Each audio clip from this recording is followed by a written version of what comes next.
Tai mano lyderiai, mano tie išrinkti, tai yra Donatas bei Rasa.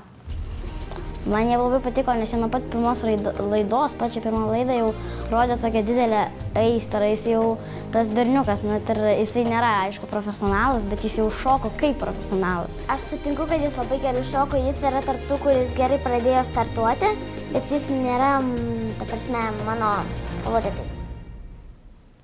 Ojojoj, svajonė. Ir Skaistė Svajonė ir Mamertas sutarė dėl vieno.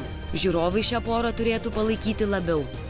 Aš manau, kad nebalsuoja gal dėl to, kad Svajonė pasakys. Aš manau, kad nebalsuoja gal dėl to, kad jiems tiesiog nepatinka.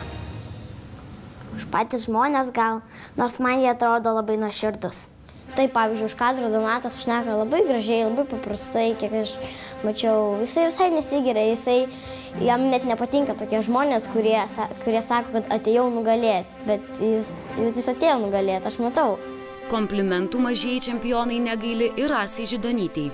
Jinai už jį labai pergyvena, tai reiškia, kad vienas už kitą pergyvena, tai reiškia, kad komanda yra tikrai artima.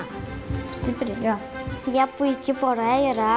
Ir jiems trūksta, manau, kad jiems trūksta. Nežinai, kur trūksta. Nors Donatas šoka labai gerai, bet kiek mačiau, jis geriau gal jam išeitų padaryti kokius breakdance ar hip-hopo judesius. Ir paskui aš mačiau per vieną laidą, man pačiam labai patinka tie hip-hopo šokiai, tai kai jis taip padarė, aš toks, wow, galėtų jisai dažniau taip padaryti. Mes už jūs.